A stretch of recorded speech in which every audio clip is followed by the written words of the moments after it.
Bismillahirrahmanirrahim. Assalamualaikum warahmatullahi wabarakatuh. Selamat malam Pak Muhammad Ikhwani. Perkenalkan, nama saya Nasruka Permana dari Prodi Informatika.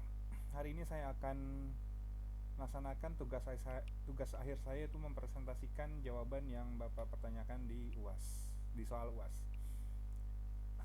Ya, langsung saja. Pertama-tama eh, nah ini jawaban ujian yang pertama, yaitu memahami berbagai model layanan cloud, yaitu ada SaaS, Utility Computing, dan Integrated Network. Apa sih SaaS itu?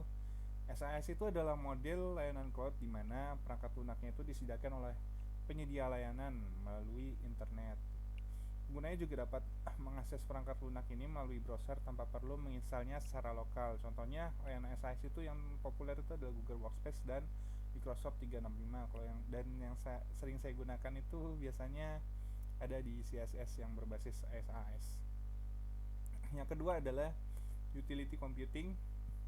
Utility Computing itu adalah model layanan komputasi di mana sumber daya komputasi seperti storage, processing, dan jaringan itu disediakan sebagai layanan yang dapat diukur. Penggunanya juga hanya dapat membayar sesuai dengan apa yang mereka perlukan. Jadi semakin banyak keperluannya, maka semakin besar bayarannya. Semakin sedikit, maka semakin sedikit pula bayarannya. Contoh dari utility computing ini adalah Amazon dan Google Cloud ya. AWS, Amazon Web Service, dan Google Cloud Platform.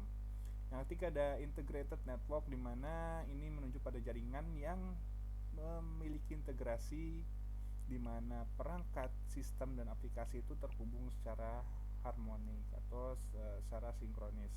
Hal ini memungkinkan pertukaran data dari komunikasi yang efisien, terutama dalam lingkungan cloud.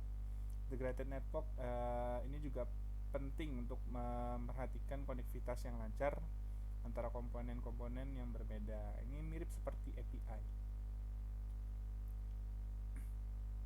Selanjutnya hybrid cloud computing.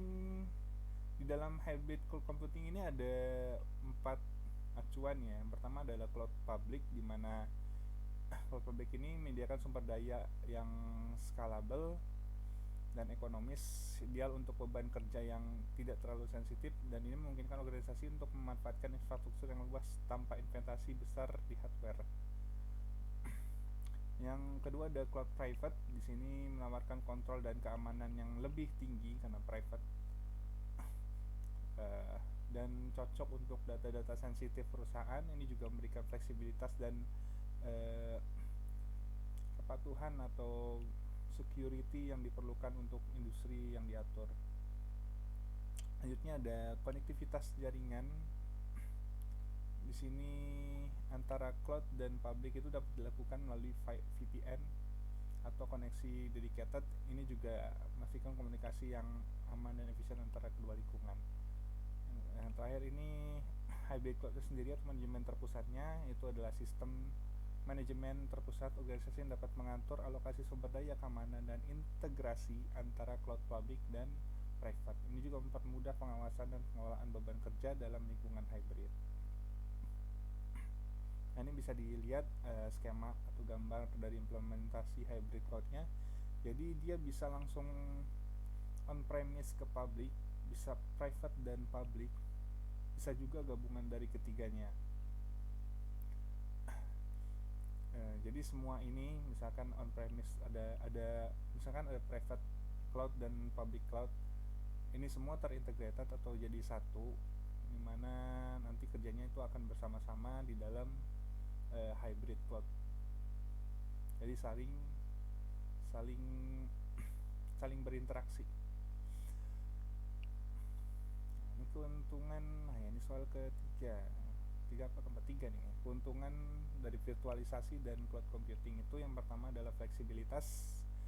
Jadi penggunanya itu lebih gampang untuk mengakses sumber daya dari mana aja dan kapan aja. Yang kedua adalah skalabilitas, yang itu mudah untuk menambah atau mengurangi sumber daya yang sesuai kebutuhan kita. Yang ketiga ada penghematan biaya untuk mengurangi infrastruktur dan pemeliharaan apabila terdapat hardware.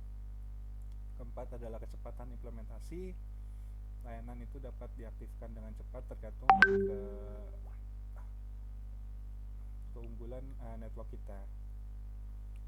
Selanjutnya ada pemulihan bencana juga, di mana nanti ada yang namanya recovery data apabila terjadi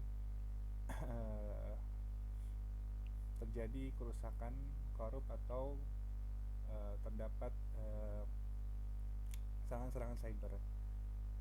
Yang keenam ada efisiensi energi, di mana kita nggak perlu lagi tuh menggunakan server dengan daya yang tinggi. Kita hanya perlu menggunakan cloud, menyewa cloud. Jadi untuk energinya sangat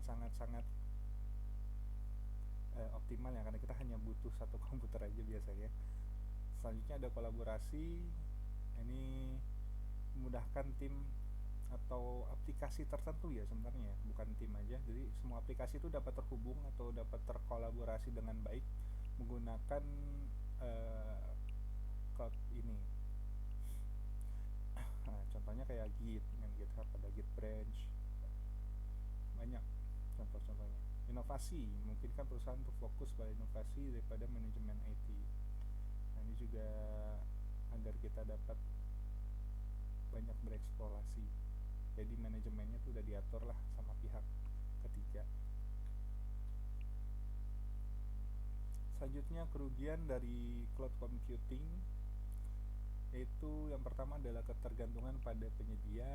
Ya ini of course, kalau misalkan penyedianya mau ganti kebijakan, kita juga harus menyesuaikan dengan kebijakan tersebut. Apalagi kalau misalkan penyedianya ini mau bangkrut, ya ini agak sulit. Kita harus buru-buru nyari backupan atau nyari coveran untuk mengganti cloudnya. Yang kedua adalah masalah keamanan.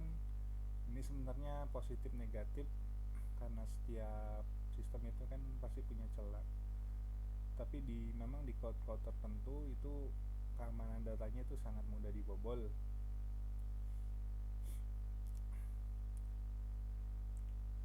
Yang ketiga adalah keterbatasan kontrol. Di cloud tertentu memang ada yang perusahaan yang dia ngasih banyak kontrol ke kita, tapi memang tidak bisa sampai mengakses ke bagian ranah pusatnya gitu. Jadi terbatas kontrolnya itu, kalau mau ngapa-ngapain kita harus menghubungi pihak cloud. Terkadang seperti itu. Jadi mungkin itu saja dari saya, kurang lebihnya mohon maaf. Wabillahi taufiq walhidayah. Wassalamualaikum warahmatullahi wabarakatuh. Terima kasih.